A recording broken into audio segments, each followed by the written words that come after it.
Hi, everybody. I'm Mary Rowe from the Canadian Urban Institute. Really pleased to be part of this conversation with everybody and having a chance to talk about what could be a more serious topic, really, than climate justice, climate grief, and climate action. This is our third day of CUI X Victoria, which is part of a national program we do, CUI Local. And we really feel very privileged to be part of this conversation with so many Victorians coming in from all different parts of the city, different communities, different sectors, different experience.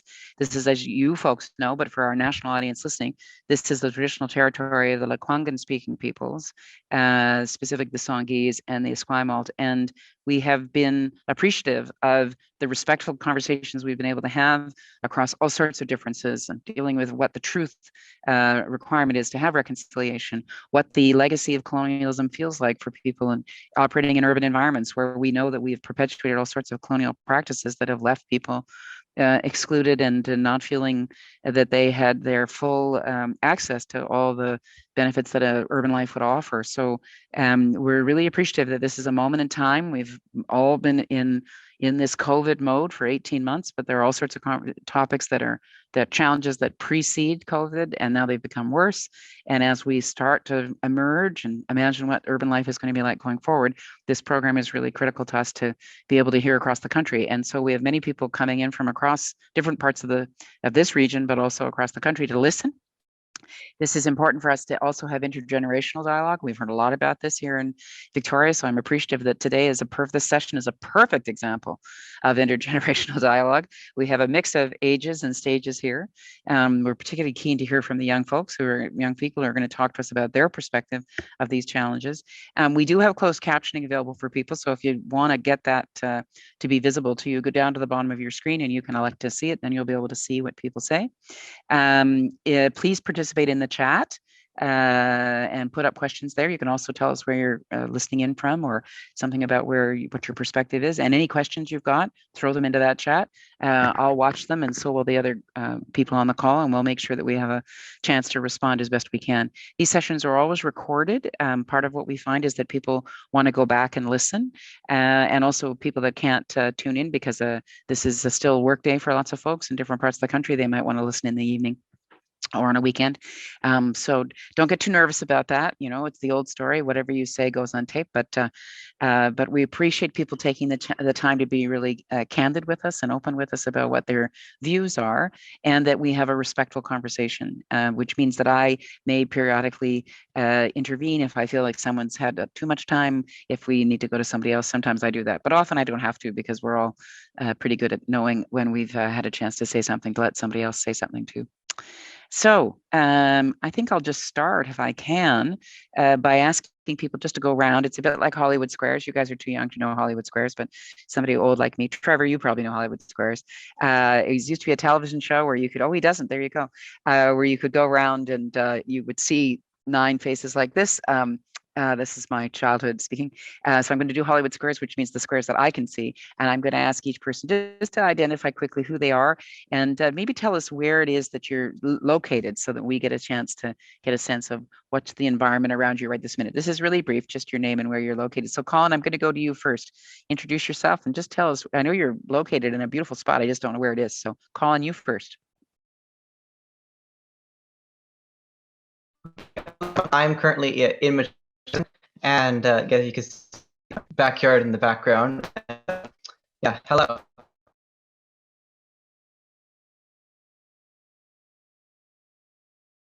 Thanks. Nice to see you, Colin. Kara, maybe you could be the next. Tell us. You've got a big, impressive set of books, and there's a bottle on a table behind you. Just saying. Where are you? Hand sanitizer on the table. I'm Kara Shaw. I'm coming to you from Lekwungen territory. I'm up at the University of Victoria. Okay, great. Eli.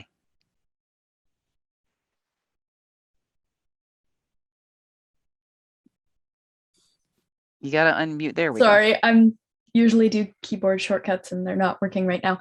I am in my room at my house, which is on Lekwungen territory, pretty close to the University of Victoria.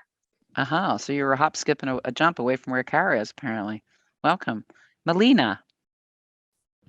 Tansegwakia, Neomelina Miowapin Labokamasmo, Nihiao Kiniskumtanawao. That is my way of introducing myself. I'm Nihiao Cree, and I'm currently residing in unceded Lekwungen territory. I'm looking at Beacon Hill Park right now. So thanks. Oh, wonderful. Thanks, Melina. Great to see you. Robin? I am also on Lekwungen territory. I'm just in my bedroom, and my pronouns are she, her, and they, them. Welcome. Thank you. Nice to see you. Now, the trio who have been very responsive in resetting their physical space so that we can get you onto a Zoom platform that everybody can hear. So the three of you, can you introduce yourselves? I'm Aviva. I'm Solange, and I'm Kala. We are at our school currently, so there might be some noise. We're just in the library at Vic High, which is on Lekwungen. And you think there'll be some noise in the library? When I was a kid, they made a big thing about you could have no noise in the library. You may be the noisiest thing in that library, maybe. We'll see. Okay. Astrid. Good afternoon, everyone. I'm located on the Lekwungen ancestral territory at the University of Victoria. Nice to see you. Great. Trevor. Hi, I'm Trevor Hancock. I also reside on Lekwungen's speaking territory, and I'm at home in my study. Great. Which is in the Gorge Telecom area. Great. Great. Wonderful. Wonderful. Well, it's great to have people coming to us from different environments, as I suggested, in different contexts, and we all bring our different experience. Oh, we just lost our students. I hope they'll come back, the ones that are at school. Their video may have just conked out for a minute. So I'm going to start, if I can, maybe with you, Colin, to just tell us why this topic is so critically important. Why do we need to think about, and the way that it's framed, climate justice, climate grief, and climate action, and that this is an intergenerational conversation, remembering that you've got people listening who aren't from Victoria. So maybe you can give us a bit of a sense of how locally this is felt and why you think this is such an important conversation. You first, Colin, if you don't mind. It is quite a climate change. So many companies has been kicking the can down, and it's just the walls getting closer to us, where it would just on it so much that like habitability would be such an issue. Because in school they show us these big maps of what we left in 2100, and it's just quite depressing. It's something that really needs to be attended to, so future generations like mine and will have the deal with past generations' action. Right, exactly. I hear your point. I hear your point. It may be that it may just be my system that I missed a little bit of what Colin said. I don't know whether it's an unstable connection, but Jamie, the producer, will see if we can improve the quality of the connection there. Colin, I may have to come back to you to ask you again, but I think I got the gist of it. Eli, can you go next and talk to us? Just give us a sense of. Oh, Colin, did you want to add something? Go ahead, Colin. Connection. Like laggy and out. Yeah, that's exactly what it's doing. I wonder if it would make any difference if you move to a different place in your house where maybe you're closer to the router. I have no idea if that will help. But anyway, Jamie will message you if she's got a suggestion on how to make it better. I'm going to go to you next, Eli, if I could. Can you talk to me a little bit about? I'm going to go to you next. Can you tell me why this is important to you? Well, I think that here we definitely feel it a lot. Maybe not a lot more, but because we're right on the water and we're right near the Salish Sea, it's like very much we see a lot more of the effects, and we can feel a lot of the effects through like the smoke that's coming down from the BC interior and stuff like that. But I think that definitely we all know that climate change is a life or death issue, and it's something that needs to be spoken about more. So I'm really glad that this is happening. Mm-hmm. Thank you. The suggestion for Colin was maybe if he turns his video off, that maybe his audio will improve. We'll see if that helps. Now, Robin, can I come to you next? Tell me where you are on this issue and why it's important to you.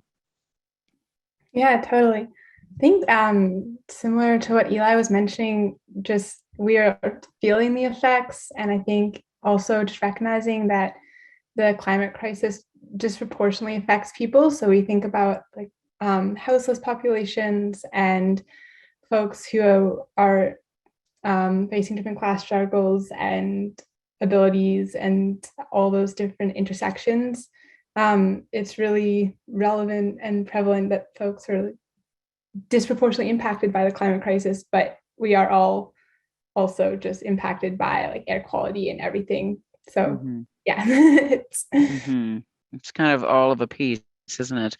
Yeah, and you feel it viscerally, as you say, air quality, and then you can sometimes see it. Yeah, out west here this summer, you saw it. You saw climate impacts in a way that we didn't. Not other parts of the country maybe it hasn't yet. So, thank you for that, Melina.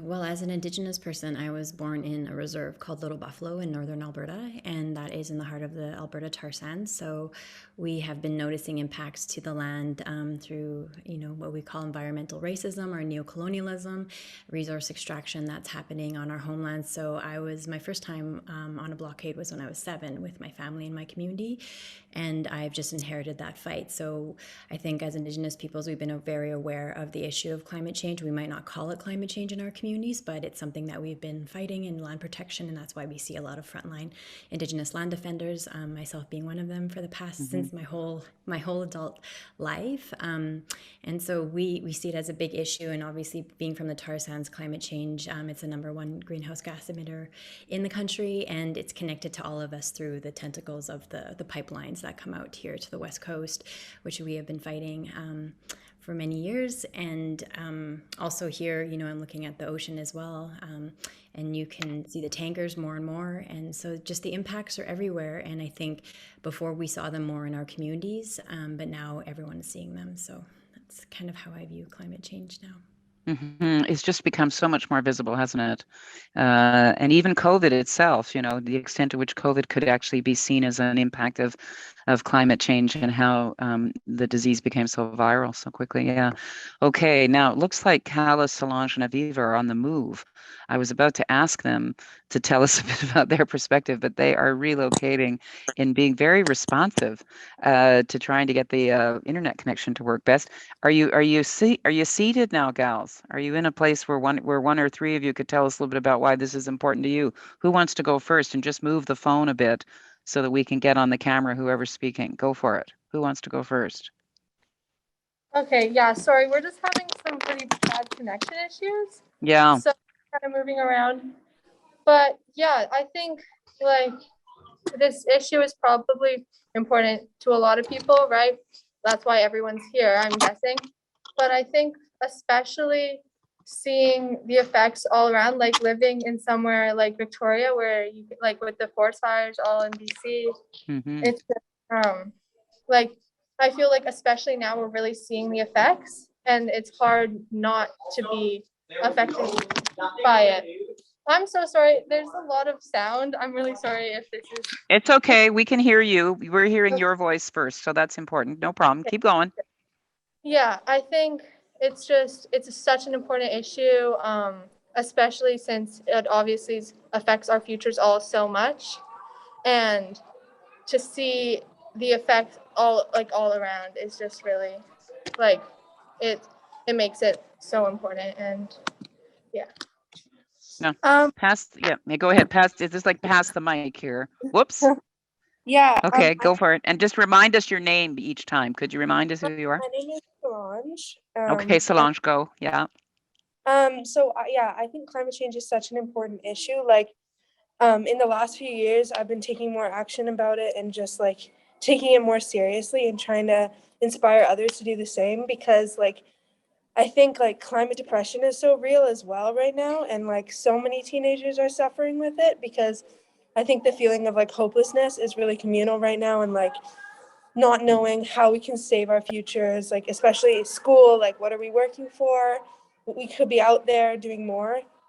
But like, yeah, I think it's just such an important issue, and we feel it. And the forest fires have been just so horrible, hard to breathe. And yeah, it's really here already. So I just am hoping that we can get a move on it.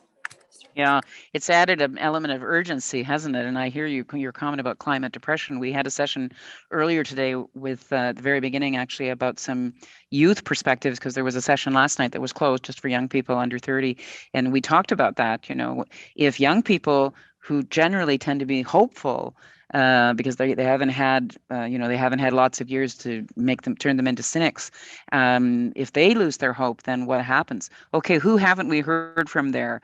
Aviva, did we hear from you? And now we're going to hear from Kala, or have I got it wrong? Go ahead. Sorry. Hi. I was running to go find connection, so I'm a little bit out of breath and I missed the question. It's just telling us why you think this issue matters. And don't worry about being out of breath. Just take a breath and catch your breath. Yeah. But we appreciate everybody. Everybody here is sort of scrambling to get better connection, which is a big issue for Canada, right? We got to have better broadband connection everywhere. Okay, go ahead.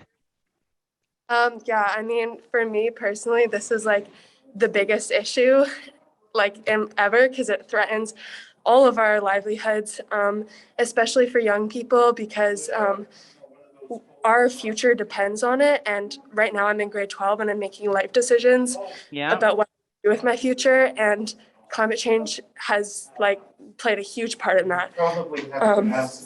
And yeah, just for everyone, especially people of people in minorities, it's really important to bring up the fact that climate change disproportionately affects people of color.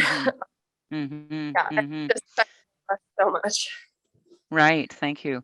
Right, well, and we were talking about that the way in which we've built cities has disadvantaged people of color often, and often poverty is racialized. And Melina made the point that her community and First Nations have been dealing with the impacts of climate change since colonization began, and the mayor's just reinforced that. Colin, are you back? Can you hear us? Yes, I'm back. Okay, well, we know. I haven't forgotten you. I know you're there. So I'll call on you, Colin, because I can't see. You can't wave at me to tell me you want to say something. But everybody else, you can wave at me, or you can just say, "Hey, I've got something to say." So I want to go just now briefly to our colleagues who are joining us from the university, who have the data and the facts and have been researching this and watching this for. I don't want to call them old, but for a number of years. So I'm going to start with you, Astrid, if I could. What's your perspective about climate justice, climate grief, climate action, and what are you observing through your own practice, your own scholarship? Go ahead. Thank you, Mary. Well, this fight is really about the air we breathe and the water we drink and the living people and living nature that is around us. And we definitely see that people are impacted differently. So there's also a social justice issue that is so important. Social justice that is linked to reconciliation, but also to the intergenerational equity and to other injustices that we see. Where I'm happy to see all this mobilization, I'm also equally worried by the response we see to advocates and to the mobilization that is taking place, which is too often violent, when we need more debate and we need to sit down together and see how we could offer a constructive response to all these challenges.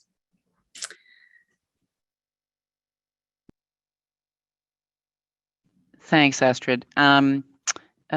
Kara, let's go to you next. What's your perspective?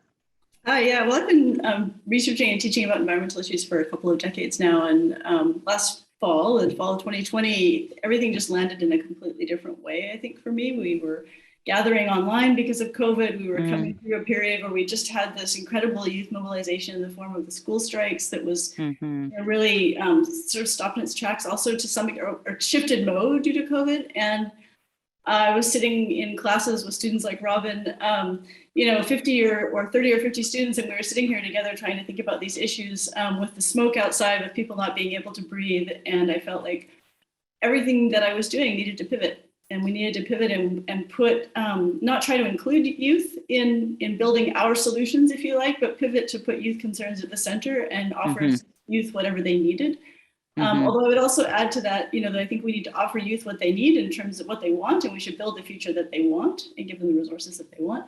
But also that we need to be very attentive to our elders and make sure that we're also caring for them and for all of the most vulnerable people in society. And so that if we can put the most vulnerable people in society and the energy of the youth together, not on the edges of what we're doing, but at the center of what we're doing, I think we have the possibility for building momentum that's actually really responsive to the diversity of society. I mean, one of the things that we've been talking about over the last couple of days with your fellow Victorians is how do you actually engage people in contributing to their own solutions too, so that we're not just doing on behalf of or speaking for youth. Or I think this is part of the nature of this conversation we're having now, is what would intergenerational engagement look like, and how can we do that in a way so that and we were talking about how do you center young people, so it's not you're not doing it for them, but somehow young people are as engaged and have as much agency and involvement as everybody else. I guess that's the challenge. Trevor, I'm interested in your perspective. Again, you're a veteran. You've been looking at these issues for a number of years. What is your perspective? Well, thank you. I've been involved in these sorts of issues for getting on for 50 years now, since I first started getting active in these areas. And I want to start by saying that the final phrase in the title of this is what's next. And one of the things that's what's next is we have to realize it's not just a climate crisis. So I run a small NGO called Conversations for a One Planet Region. And what we're focused on is the need for our society to reduce its ecological footprint by 70 to 80% quite rapidly. And that isn't just about fossil fuels, although that's about half the footprint. So it's a massive challenge. And Naomi Klein wrote a book some years ago called This Changes Everything. What we need to take from that is that if this changes everything, and she was talking about climate change, then everything has to change. That is both a massive challenge. We have to undergo a major societal transformation, and it's also, in its way, a wonderful opportunity. And when I've spoken in the past with high school students, so one of the points that I stress is that when you have to reinvent everything, we need all sorts of people with all sorts of skills and abilities at all levels, from the local to the global, who can think about and talk about and work on how we change literally everything: what we eat, where we live, how we live, the economy, everything. And we need to engage people through the arts and through culture and through local conversation. And we certainly have to pay a lot more attention to Indigenous worldviews. I work with some Indigenous folks from the South Pacific on these sorts of issues. So Trevor, I want to take what you said and just put it to the young people, the question you just posed, which is, if Trevor is saying, he's quoting Naomi Klein, who's looking at these issues for a number of years as well, we have to change everything. So I want to go to Kala, Solange, and Aviva and say, what kind of change do you think we should be going for? What kind of change do you think is doable, either by you or by people like other people? What change would you like to see? What kind of change can you make, and what kind of change do you think others need to make? You three go first, and then I'm going to go back to Colin and Eli and Robin. Go for it. Okay, well, I think on like municipal level with Victoria, we've definitely taken some steps, like making transit more accessible with the free transit passes, more bike lanes, but I think more of that and overall accessible transit would be a big one. More like accessibility to like local food and more like food, like sustainable food resources. Yeah, like we bring in a lot of food from other places, which obviously has a really big carbon footprint. So you'd address food, that's a tangible thing, yeah. Yeah, exactly.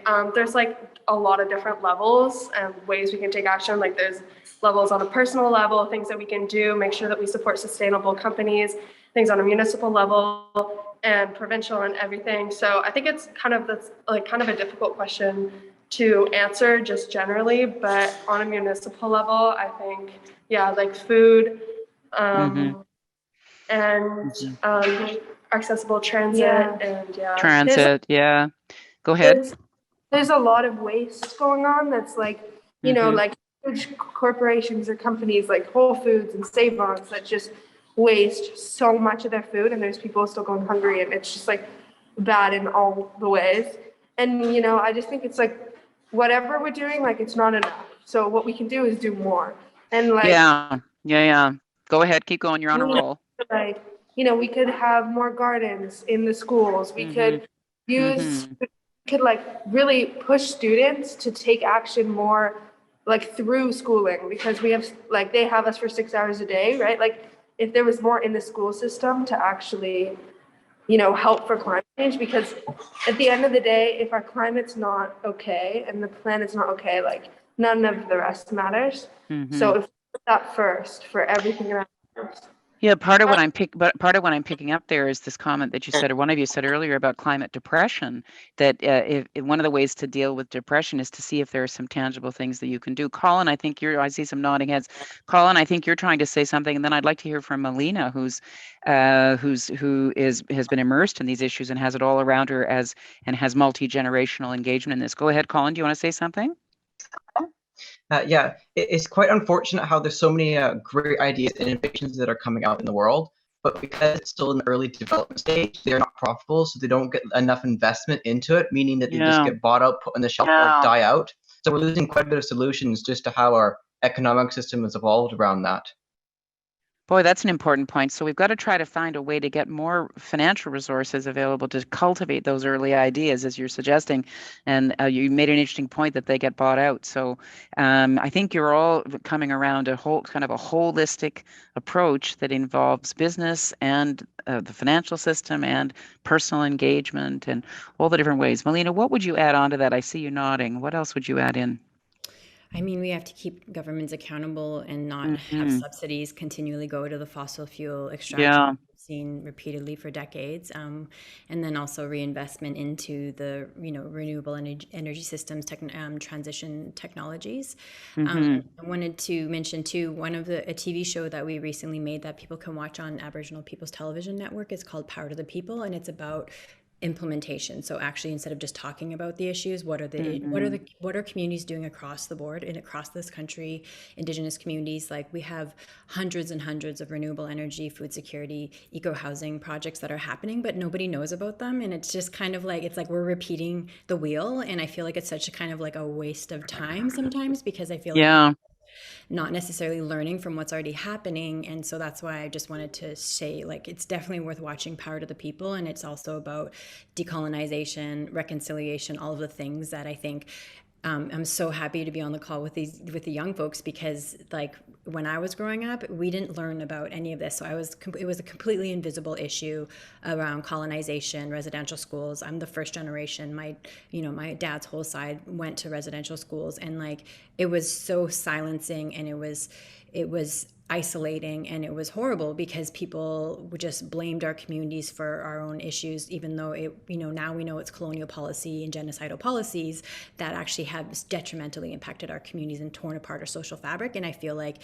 it's just such a refreshing thing to see young people know that, because that wasn't my lived reality, at that age that they are. So it gives me a bit of inspiration, but I feel like taking it even further of like implementation of projects, I would just really encourage folks to watch that, because we worked really hard on it for 3 years. So we just really wanted to go to people that care about these issues. We'll pop that into the chat so people can get their televisions organized so they can watch that on the network that you suggested. And Jamie, I'm hoping you've got what you need to be able to post that program on there so people can see it. And as you say, Melina, one of the important things is for people to actually see that there are things that are happening. I think this is part of the way that we can find our way out of this, is to know that there are tangible ways that people are already, and we could learn from each other and probably save ourselves a lot of time making mistakes if we actually learned what somebody else had tried. Eli, I saw you nodding your head through that. What do you want to add in? I think that one of the most important things that we need to focus on is being sustainable on an individual level needs to be way more accessible, because I know that right now, the concept of sustainability on an individual level is almost exclusively available to rich people.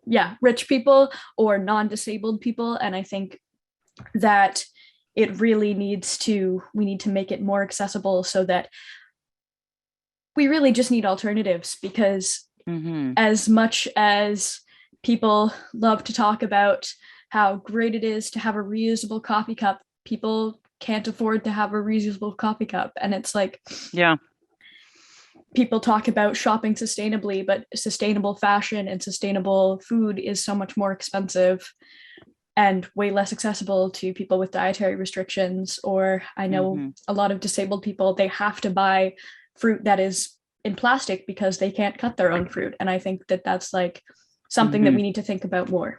Somehow to make it more universally available. I saw Astrid nodding her head there. Do you want to add something in there, Astrid, about how do we actually make the options more available to a more diverse mix of folks? Astrid, anything to add on that? Yeah, well, there are many solutions that exist. That's the good news to this very big challenge. Actually, there are many solutions in the different sectors that were mentioned, in transportation, agriculture, food system, energy systems. The problem we have is really a social problem and a political problem on how we can implement the solutions in a just and fair way. And what we are facing is actually the fact that there are many people currently benefiting from the existing system, and changing radically the system we are in means rebalancing power. So how do we address that? How do we redistribute power? How do we redistribute wealth in our society? And again, there are solutions, there are many pathways. So the problem is not about what to do exactly, but how we get there. How do we make this big change? So there are the pathways. It's just a question. Robin's got her hand up. Robin, are you going to tell us how we're going to do it? Like, how are we getting ourselves on these pathways? Go for it. Definitely not answering that whole question. But one thing as a university student that I've been thinking about a lot more recently is having socially funded education. So free education that could be funded through taxing the corporations that are involved in so much resource destruction and military and the wealthy.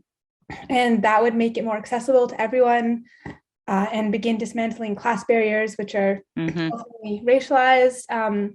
And so would begin addressing racial justice. And then would also be taxing those corporations that are involved in resource destruction and allowing us as students and young folks to be able to not be working and have such burdens of student loans and full-time jobs and have more time to spend on the front lines and standing in solidarity with Indigenous peoples and really spending more time, as I think it was Solange that said, making things, we could be doing more and just kind of creating the resources for everyone to have that more capacity. When people get discouraged about this, and I'm interested in what Trevor and Cara would say, before I go to you two, though Colin, I think, wants to get back in. We have done this in Canada. We decided to have a public education system. We decided to have a public health system. So we are capable of making these decisions as a nation to invest in these kinds of public things, which I think is what Robin is saying and what Eli is saying. Come on, give us more pathways, make it more accessible. Colin, did you want to add in on something there? Yeah, adding on to like the accessibility, it's just like I've seen quite a few companies acquisition or like buy out these small like green startups because it could be a threat to like their like overall like subsidized like continuing sustainability on the planet. And like these solutions, like if they're like actually just like brought out and actually used and like maybe funded to like bring down the cost, it could be the benefits of that would be enormously large. It's just quite unfortunate to see so many of these little ideas and startups that would really benefit things just get put on the shelf. I mean, there's obviously different ways to get at that. One is that we can all decide how we want to purchase and what we want to spend our money on. But the other thing is that governments have a role in terms of regulating behavior and making it clear what the expectations are. Cara, do you want to talk a little bit about what you think the public sector could be doing more of? And then I'll come to you, Trevor. Go ahead, Cara. I could talk about that. I wanted to make a couple of other. No, that's fine. Yeah. Go ahead and make your other comments too. Sure. So many good points coming out that I just would like to reinforce. I mean, I think that the importance of understanding what is already going on, what is already getting off the ground, and understanding those aren't just little minor things here and there, but those are the basis that we can scale up on. So understanding that is as like an actually existing momentum that we don't need to start from we're not at the starting line here. We're partway down and we need to kind of scale up what we're working on.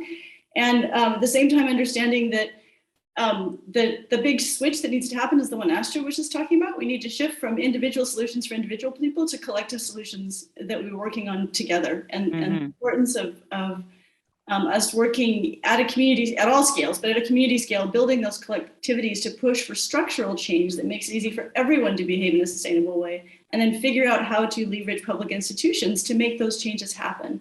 Because we do have a history in Canada of having done this. We have, there's Seth Klein has a good book out called The Good War that talks about the history during World War II that was of how Canada was mobilized.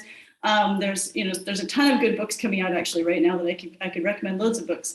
But I think we'd love to have books in the chat, Kara. So by all means, throw them in. And also Seth Klein, we can plug that one. Keep going. You were about to say something else. Go ahead.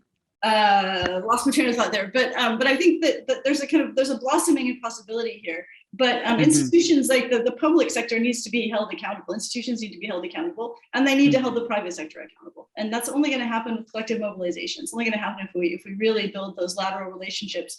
And doing that not only creates momentum to solving the problems, it also in and of itself builds community and builds understanding across different groups, and builds that kind of the foundation that we need to make our communities more just and more fair. I mean, I think that's probably one of the challenges that we all feel is this gets to be such a big, heavy problem. And it starts to feel overwhelming. And then you think, well, can I really make any difference at all? And it's actually why I, in my career, decided to focus on local communities and cities, because I felt overwhelmed by all the impossibility at every other level. But I know that there are people working in community that make extraordinary differences to their own lives and to other people's lives. Trevor, what's your perspective in terms of the key intervention point? You've had your career doing this. I've seen you on sessions like this for several decades, so I know that you've been banging the drum for a long time. And I'm curious what you would say to your young colleagues here if they were going to focus their lives the way you have on this topic. What would you have them focus on? Is there something specific or tangible that they could focus on? Well, I don't think there's any one thing, and I think each person has to figure out really what turns their crank and where they. For each of them, sure. Yeah. Because it is everything from the personal to the global. But like you, I've spent my career largely focused on the city level, the municipal level. I helped found a global movement called Healthy Cities. So I've focused on cities a lot. Just very quickly, for example, I live in Saanich. Yesterday, Saanich Council approved a resolution that came out of the Healthy Saanich Committee that I had helped to create, to look at setting up a One Planet Action Plan, to go beyond a climate action plan. There is a project in Saanich called One Planet Saanich, and it's supported by the municipality and has lots of other partners from the private sector, the faith community, NGOs, schools. Several schools are members, Claremont and others. So there's a lot happening locally. In fact, one of the projects that my NGO, Conversations for One Planet Region, wants to set up, we call it the Seeds of a One Planet Region project, based on a global project called Seeds of a Good Anthropocene. And the idea, as has been said, is lots of people are already doing some of what we need. So let's identify them, let's put them on a website, let's make those local lessons of local action available to people, because what that says is, look, this is not impossible, your neighbors are doing it. The next is doing it. I mean, this is a perfect example of where we just start to elevate practical experiences. I'm wondering if I could go to the three gals, Kala, Solange, and Aviva. Are there things that you think about at your school, for instance, that you can tackle that maybe other schools could learn from, or similarly? And what would happen if you had a kind of opportunity? Whoops, you're trying to unmute yourself. There you go. If you guys had an opportunity to actually maybe talk to other schools, maybe across the country, for instance, about things that we could all start to do collectively. And then once we all start doing them, then usually governments get wise and say, oh, look, a lot of people are doing that. How could we support it? Any thoughts on what you guys are doing in your school or other schools? Go ahead. I think, especially in our age, people are very aware about climate change, and many of them probably would like to do something. I think it would be really important for a little more direction in schools with that. I'm not sure like if it would be in classrooms, just more education around that. I think there's a little bit, probably more here than in some other places, but I don't think there's nearly enough, considering how I think if we were directed a little bit better. What would then- that look like when you say directed? I mean, do you want your teachers to direct you, or do you want to, is there a way for, I don't know, maybe for a mayor, like the mayor who's sitting 8 feet away from me today? Is there a way for political leaders to maybe create some, I don't know, some opportunities for competitions? You guys have robot competitions and stuff like that. Do you want to have some, would that get you all motivated? Would that be helpful?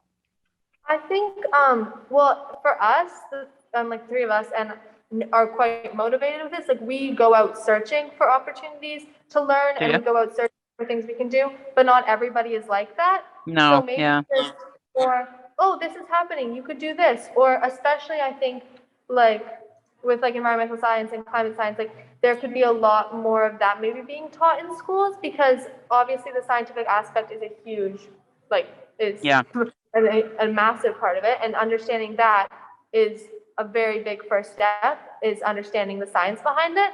And I think it would be not a stretch for that to be a large subject in all science classes to be speaking about, because it's a very interesting science that's happening now.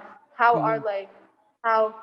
the build of like how our planet is physically changing is very, like in the oceans, how is that changing, like the acidification and stuff. I think more education around that in classes. I think there in all classes there's an aspect. In social studies, obviously a huge aspect, but in any class you can find some sort of ways, like it all depends on the teachers if they're motivated by that way, but I think that's would be a really helpful thing. And like definitely students are motivated by competition, so I'm not sure. We have some things like the work week is one of them, right, but also different ones. It could be a little, I think there could be more, definitely. I don't know, what would you guys say? I would say there's definitely, I wouldn't say like the thing that drives a lot of young people, unfortunately, is money and gain. And so there's a lot of scholarships that are available for students that are partaking in environmental studies and that sort of thing, which I think is really good. But having more opportunities for young people, like Aviva said, we go out and search them. And I feel like giving more of leadership role to students to lead other students, because sometimes students don't listen to the adults, and I think when we're leading each other and supporting each other and creating community like we have in OEOF, encouraging other young people to partake in activities that combat climate change is really important. I would say, like, honestly, I don't think our school's doing nearly enough. Like, I think that today there should be in your head, like everywhere you see, you should be being reminded that throughout your day, you're just trying to do something. And when I walk into the school, when I leave the school, unless I talk to these people, I don't feel that, And like another thing that's super important is like just the respect for the earth. Like I've never been talked about no one's talked to me about that before.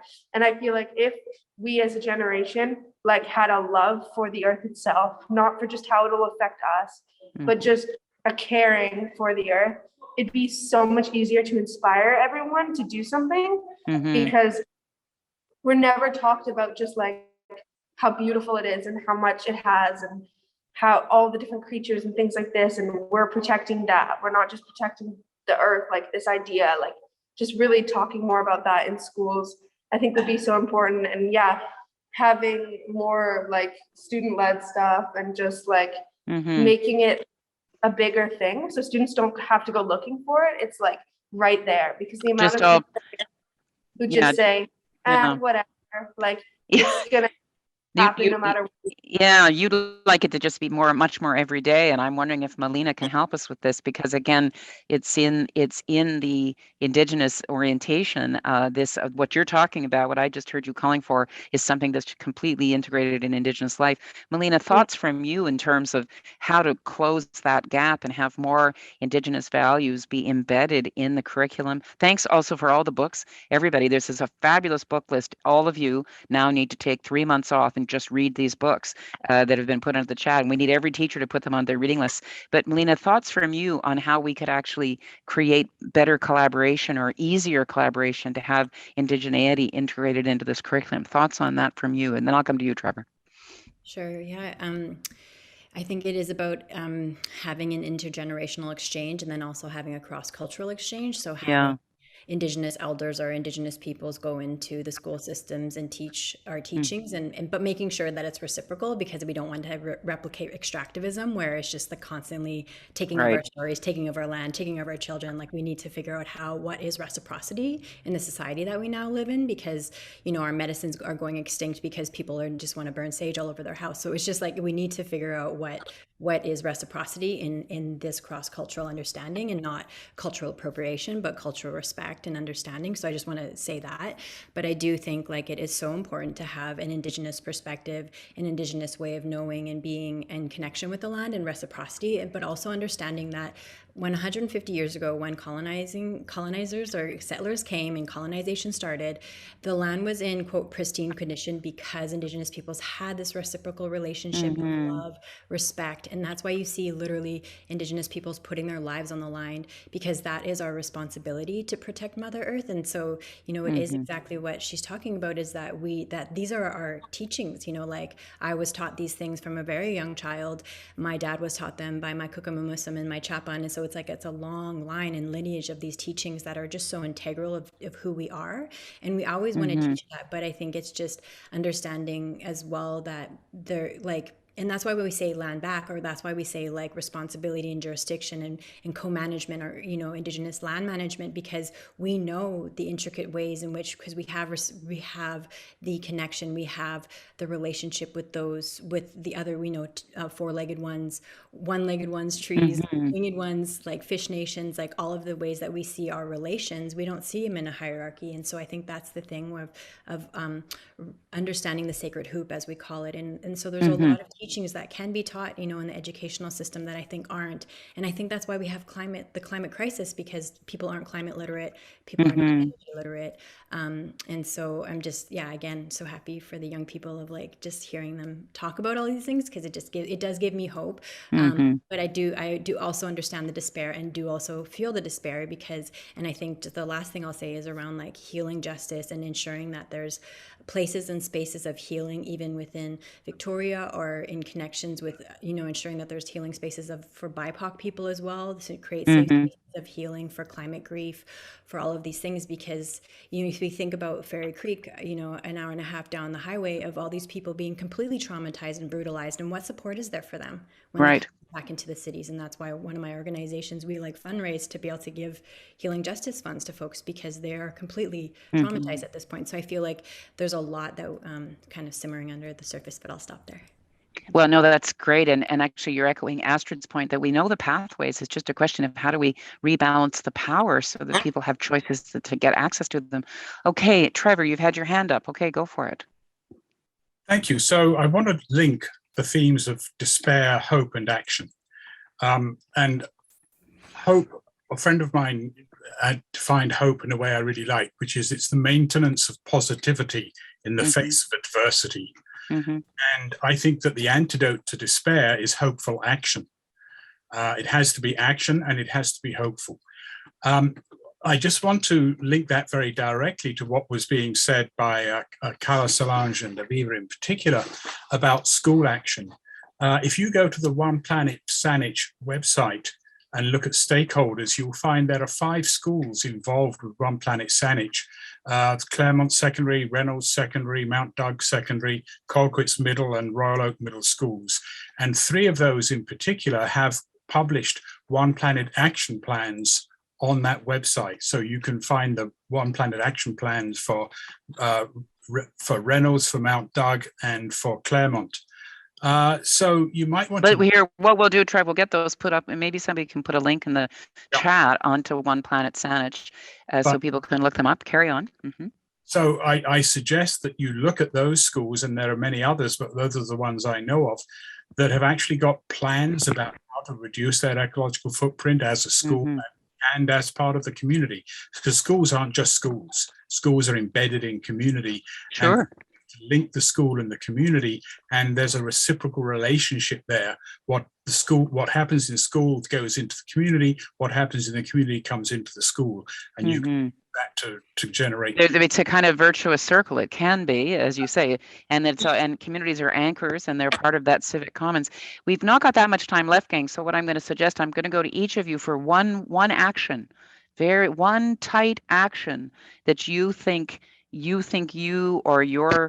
could take, or that you and your neighbors could take to bridge this intergenerational piece, as Melina's been emphasizing, and actually take a tangible action step that would help us move towards more justice and help us cope with our grief. I'm going to start with you, Astrid. One action. Could you just suggest one? And we haven't got that long, so you have to be really brief, each of you. Thank you. Go ahead, Astrid. Well, I would suggest we be one. We are one breathing, one walking, one riding, whatever. And we can't have a way of working and then be a different person at home. So I think we need all different cultures, knowledge, expertise to really address this societal project. And by being one in everything we do, I think we can make it. So thinking as one, acting as one. Thank you. Colin, what would your one action be? Or hoping from like a national level. Yeah, you can choose. You can be king of the world if you want. You choose one action. For like a global thing, because like a lot of countries in developed nations like Europe and North America are putting all these like climate goals that maybe not enough.